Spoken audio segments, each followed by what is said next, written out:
Finally, ladies and gentlemen, Apocalypse, the ruthless ancient mutant, is back, and his reign of terror is about to begin once more. Prepare for a new era of chaos as Apocalypse unleashes his destructive power upon the world. Will you be ready to face Obama-lips? Alright, so we finally got a piece of good news in Marvel Future Fight after just an absolute snooze fest for the past couple of weeks. This is Apocalypse getting his long-awaited new uniform and tier 4. Very exciting stuff. Very cool sneak peek. Over on the forums, they talk about a ruthless mutant warrior of ancient Egypt that has woken from his long rest and found a powerful host, the Eternal One. We know Apocalypse kind of lives forever, blah, blah, blah. Check out the new looks, which is a uniform, and abilities, which is a tier 4, of this supervillain who advocates the survival of the fittest and uses the powers of the Celestials. I want to dive into this a little bit later in the video. We will announce more information through the patch details to come. Thank you. So, it's another mid-month. It's kind of what we expect. It's basically exactly what we predicted. The data mine was 100% right. It was X23 and Dakin, and then Apocalypse. It was just that we were hoping all three of them would be mashed together so we could get to the October update faster. Unfortunately, it was not, and we're getting Apocalypse next week. However, I think there's still good news. So we're getting Apocalypse on the 1st of October or the 2nd of October, depending on where you live. I don't think they're going to wait until the 9th, 10th, 11th of October to start releasing sneak peeks to then drop the update on the 15th, 16th. I don't know. I mean, they may do that. They may basically make us sit with Apocalypse for 2 weeks, but I also think they're going to start releasing the sneak peeks earlier and have the update the next week on the 8th/9th of October. Because again, that still puts the mid-month, which would be the seasonal uniforms, on the 22nd, 23rd of October. Again, I could be wrong about this, but yeah, that's basically the timeline. We're getting Apocalypse on the 1st, and then the next full update with maintenance will either be on the 8th or the 15th, which means the mid-month with the seasonal uniforms. And the return of previous seasonal uniforms. In particular, you have Ghost Rider, who's amazing. You have Morgan Le Fay, which is a top-tier support. And you have Sin, who is a pretty good support as well. And then you also have Forgotten, but not lost, Black Bolt. And then, so then those uniforms come back, and the new seasonals get released for Halloween, either on the 22nd or the 29th. So yeah, pretty cool. Cannot come fast enough because, as you can see, I'm yawning and we're 3 minutes into the video. MFF has been very boring. It needs an injection of some really good stuff. I mean, it's really good that there's an update on the horizon, like with like a new game mode and rumors of Null, and then we're only a couple of months away from Black Friday with all of the deals and sales and bingo and stuff. Because, yeah, MFF has been kind of a snooze to log into lately. If you're feeling that way, don't feel bad, you're not alone. As for the sneak peek itself, let's take a quick little look here. A little look-see. Ooh. I like it. We got a little like tiki survivor vibe. This is what all the sneak peeks should look like, man. This looks amazing. This looks great. Love that. And he's like, man, I got hands. He looks sick. He looks absolutely dope. So yeah, that's the sneak peek. He looks fantastic. Just to dive into a little bit of the sneak peek here. Obviously, the model looks amazing. I can't wait to see this in the game. This is the one from the more recent, you know, X-Men stuff. You know, after like House of X powers of 10. This is really cool. This embraces his Egyptian roots, right? Because he's El Sabanur from Egypt. And I also believe, so that's the A for Apocalypse. And then I believe it says tier 4. Or something like that. In the background, it says something. I'm pretty sure it's like something like tier 4. But yeah, it looks really cool in the Krakoan language, which is nice. And then it just is like kind of like a cool Easter egg. It's not really. Oh, there's something here as well. Oh, hold on. Oops, whoops. No, I meant to hide my camera. There's something here on the rock that I didn't notice until just now. All right, here we go. So in Pate here with the Krakoan alphabet above me, let's go ahead and try to decipher what this is saying. So yeah, there's an A up there at the top. I don't think that really has, it's not actually Krakoan, it's just kind of in the shape of the letter, but that's just like a regular English letter E, or A, sorry. The first one we have there, I think, is a T. Yeah, I'm pretty sure that's a T for the very first letter. That second letter looks like an F. That's an F? Yeah, it looks like an F to me, which makes very little sense whatsoever. Oh, T4 maybe? Then we have what looks like an O, and then a U, and then that would be an R. Okay, so they wrote T4 there. It's a little, okay, T4. T4, guys, T4. And then behind him here, again, you have the A, which is just an A, right? It's not actually anything too crazy. It's an A. And then you have what looks like a P. Oh, okay. And then an O. Okay. Yeah, okay. I see where they're going with this. Okay. Yeah. This is a... Wait, that's an S? That's an E. All right. That's an L. That's a Y. And then that would be a P. So he has a chair with his name on it that says Apocalypse.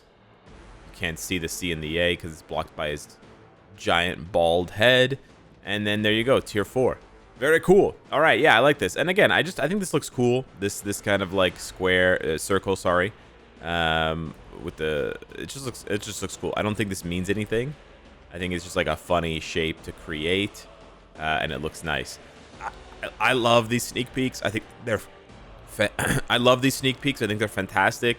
I do wish we could get more of them. I understand why we kind of don't at this point, but at the same time, I do wish some of the budget could go back into rebalancing characters and more sneak peeks. Now, as far as the power of the Celestials, I was like, huh?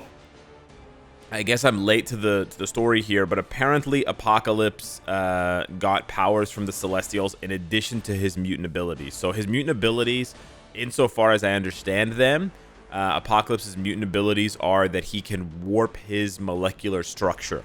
And that allows him to he's like a shapeshifter. He's like Mystique, but Giga, right? Giga shapeshifter. So whereas Mystique can shapeshift and whatever, and sort of get a little bit of the powers of the people that she shapeshifts into, Apocalypse can get like the full power set, right? And that's why he's able to, change his molecular structure and change his regular arm into a gun or into a hammer, into steel, whatever. Like he's able to do that. Now, originally, I thought that it was because he got his powers from this Celestial here. I don't know this Celestial's name, but you can see the colorway and the design looks super duper similar. But then at the same time, Apocalypse's lips were actually the same way when he was in Ancient Egypt, and you can see that from the post-credit scene in X-Men 97, right? And he's also teased of in X-Men 97, so I think this actually makes sense that they're releasing Apocalypse now, tier 4. I think this is a big clue that we will be getting X-Men 97 stuff maybe next year or maybe the year after with season 2, and maybe that's when they'll also do T5 or something like that. Who knows? Maybe they'll start with mutants this time instead of starting with Captain America and Iron Man. We'll have to wait and see. But I did some more digging, and in this comic run here, Apocalypse, as you can see, who still has the blue lips and stuff, he is contacted by Eson the Searcher. He's inside of a celestial ship, and this is where he gets his access to technology. So this is where he actually integrates his body, and it's sort of like a convenience for Apocalypse because his mutant ability is molecular reorganization and like total molecular control. He's able to merge his body with celestial technology, and that's what gives him access to all of these other powers that he otherwise wouldn't have. So they basically took an already kind of overpowered mutant ability and they like gigafied it to the ultimate level, and that's what makes Apocalypse essentially unkillable and also like basically close to unstoppable. So yeah, just a cool little bit of info that I found out through digging. I didn't know that.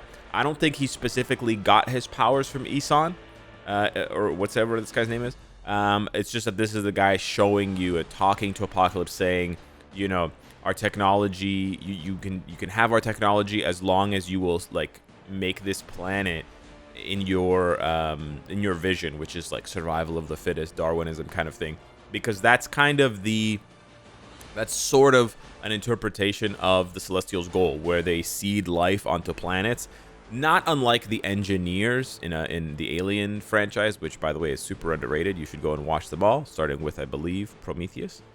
But yeah, they basically seed planets with life and then see what happens. You know, and Apocalypse is kind of the same way, except he's like, okay, we're going to kill everybody who's weak. So it's a little bit of an overreaction, but still, it's kind of interesting. So yeah, that's cool. I expect Apocalypse to be really strong in-game. If that sort of wasn't evident by my analysis and reference to the Celestials. It's been a long time for Apocalypse. This is a very cool uniform, but this is from 2019. So this is almost 5 years ago. 1, 2, 3, 4, 5 years old. That's right. If you were born the year that Apocalypse got this Messiah Complex uniform, you would be in grade 1 now, or kindergarten, depending on where you live. That's crazy. Now, let's just take a quick look to remind ourselves. Apocalypse used to deal mind damage, which is insane that he was an elemental damage character. We'll see if they continue that. It kind of doesn't make sense at all. He should honestly deal physical damage, not energy damage, but that's for another day. His tier 2 passive is just ignore, dodge, seal damage bonus. Obviously, that needs to change. That's crazy how weak that is. He gets super armor with just 5% all defense and then 45% damage reduction. The 45% damage reduction by today's standards is very, very good, by the way. Very, very good. So it'll be interesting to see what else he gets.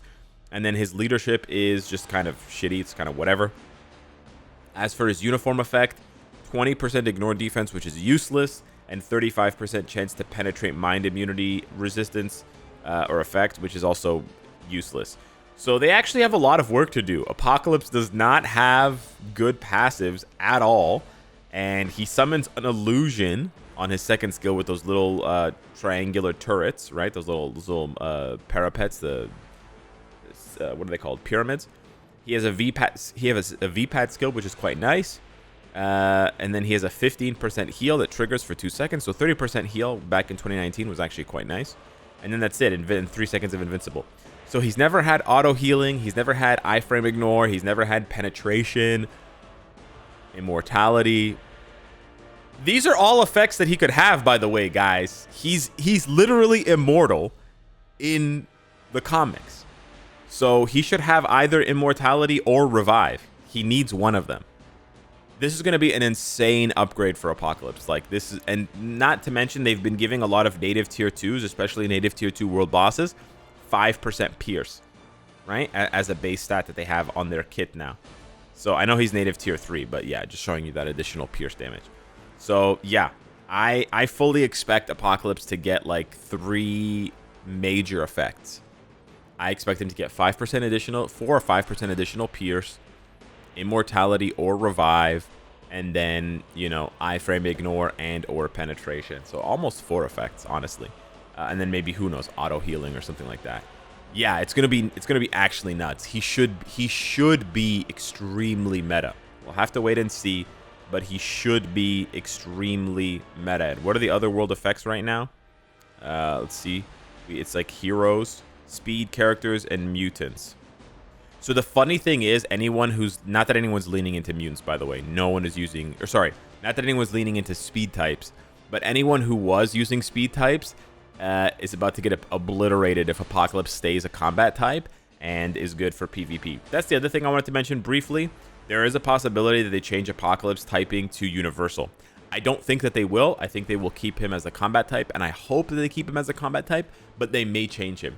That being said, even if they change him, reminder, you still need combat books to tier 3 him and combat Vishanti books to tier 4 him. So yeah, that's the rundown. That's Apocalypse. We should be seeing it next week. I'm very excited. I really love this character. This will be a day 1 tier 4 for me, no doubt, so you don't want to miss that live stream. It's going to be super hyped next week. In the meantime, hit me up in the comments down below. Let me know what you think. Thank you so much for watching the video. Smash the like button if you enjoyed the content, or the thumbs down if you hated it. And I'll see you in the next one. Take care.